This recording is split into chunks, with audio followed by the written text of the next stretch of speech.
The Handmaid's Tale is one of the coolest franchises ever. I'm really excited about season 4 of this series, and I have a lot to say about it in general. I'm mostly interested in the 1984 book and the way it is similar to, and sometimes not that similar to, the series. Margaret Atwood famously said about her 1984 book, The Handmaid's Tale, "America was not initially founded as an 18th century Enlightenment republic. It was initially a 17th century theocracy. That tendency keeps bubbling up in America from time to time." Americans have been calling the US a Christian nation since always. Legally, of course, those people are wrong.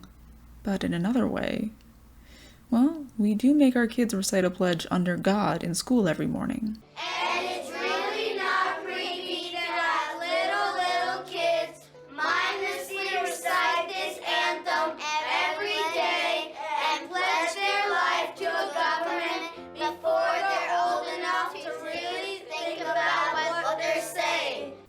And The Handmaid's Tale is a quintessentially American story, I think. People say that fascism looks unique in every society, and that American fascism has its own special flavor. That is to say, very oily and probably pretending to be Italian. I think Gilead is what American fascism would look like in a nutshell. What really fascinates me about this book is the restricted point of view. It really feels like a note rolled up into a bottle and thrown out to sea. It feels old, even though it was only written 36 years ago. You're in Offred's world.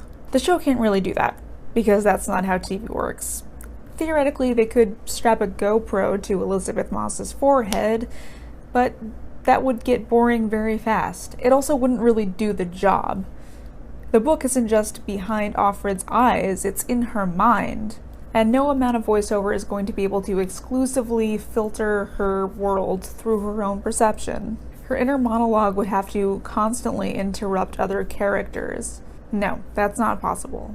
We need to look at her face and her body language to see what it is she's perceiving. And while we lose some specificity into Offred's thoughts, we gain a far more vivid image of the world around her. In fact, the world gets so big and so complex that there are plenty of scenes she simply can't be in.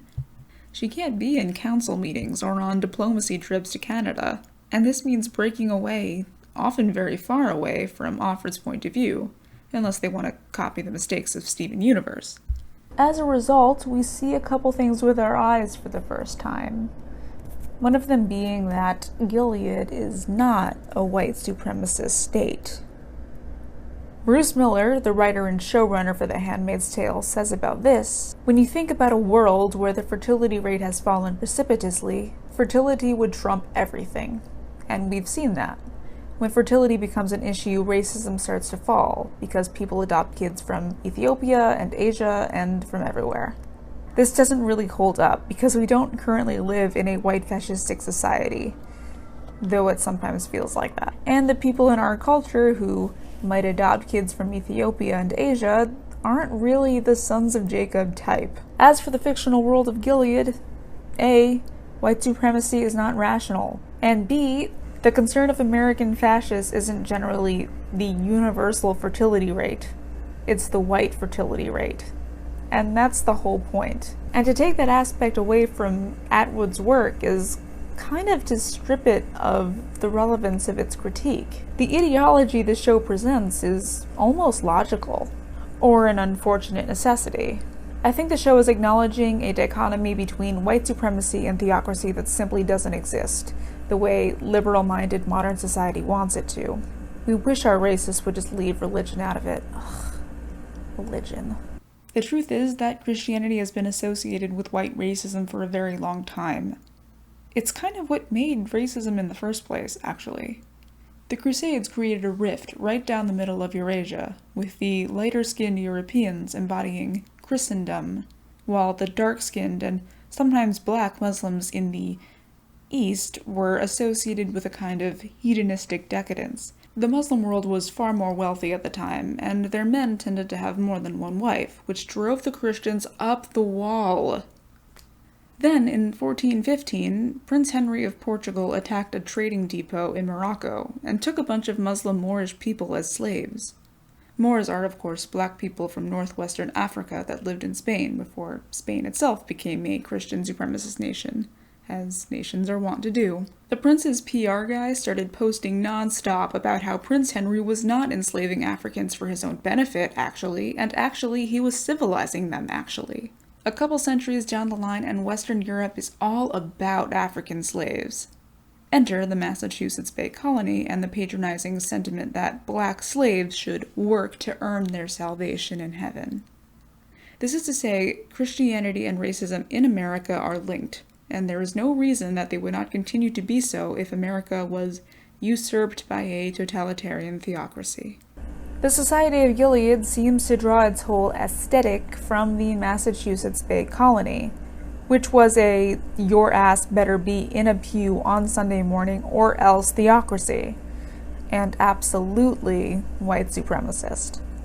They were the first colony in the New World to participate in the transatlantic slave trade, and they only did so because they found it hard to enslave the Pequot, whose land they'd driven them off of. Early American Puritans, like John City upon a Hill Winthrop, interpreted the mass death of Native American Indians at the hands of smallpox and other old world diseases to an act of providence. The first woman charged with witchcraft during the Salem witch trials was Tituba, a South American indigenous slave who was accused of seducing white girls into voodoo magic stuff. And with all this racism came Christian patriarchy. You probably know the deal with that. Women are men's loathsome, material, lustful half, the mortal part of the soul. Instruments of Satan, no reproductive rights. Hilariously, women accused of immodesty would be stripped down and then beaten bloody. Not that funny, actually. The white supremacist aspect of what American theocracy would look like is a fact so obvious in the book that it's mentioned practically as a throwaway line. Something about the removal of the children of Ham. The whole franchise is about declining birth rates, for fuck's sake. The population of the world rises, and white supremacists like to wonder if the pure white population will rise with it. It fits right into their eugenics narrative. They don't care about preserving life, they care about maintaining numbers. And it's all a sham, because no one is purely anything. That's why people say white supremacy is a death cult. Consider, everyone knows that the old commanders in Gilead are sterile. It's a well-known secret. And yet they keep giving fertile women to them, rather than trying to encourage them to reproduce with younger, healthier dudes. And so, the show assumes a sort of earnestness from the founders of Gilead that I didn't really feel from the book. Part of that, again, comes from the limited perspective. In the book, Commander Fred is a straight creep, and he is clearly in it for the lifestyle that it provides to him. In his own words, better never means better for everyone. It always means worse for some. The thing is that doesn't have to be true if you extend your meaning of the word better to mean better for all, as some people do, Fred. If better only means having people around to wipe your ass and look pretty for you, yeah, diversity is gonna be a problem. Because everyone wants to be pampered and amused, and if you ask someone to wipe your ass for you in a free society, you're not gonna like the answer. Don't ask how I know that.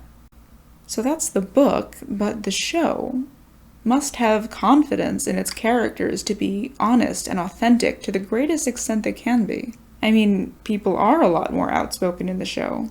The handmaids talk back, become violent, conspire openly. They run over guardians with stolen cars and shove ants downstairs. God, yes! The wives protest their condition, and that's super fucking hard for them right now. And the Marthas have a goddamn human smuggling organization. Damn, I like this show.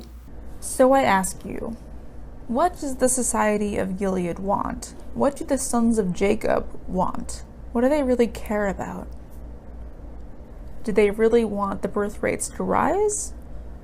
Well, if they wanted that, they'd have put their resources toward researching other forms of conception. In the show, the remaining husk of the United States seem to have actually succeeded in doing that. So what do the sons of Jacob want?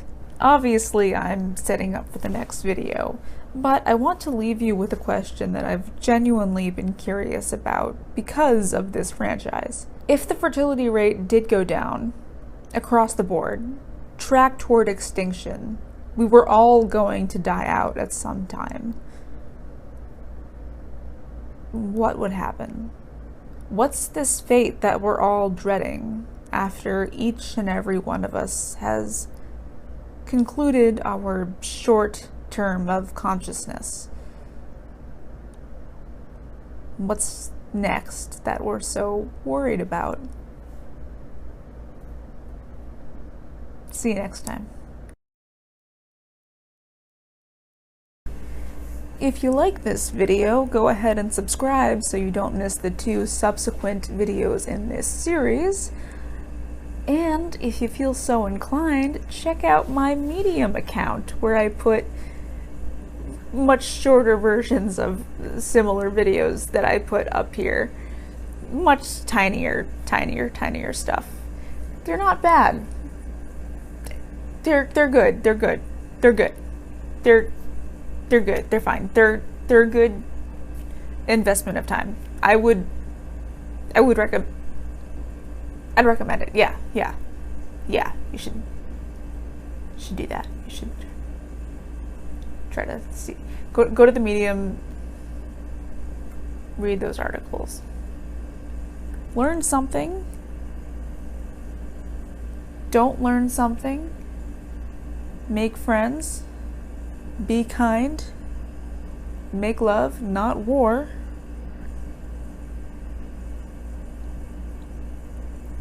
Jiminy Cricket. You silly boy.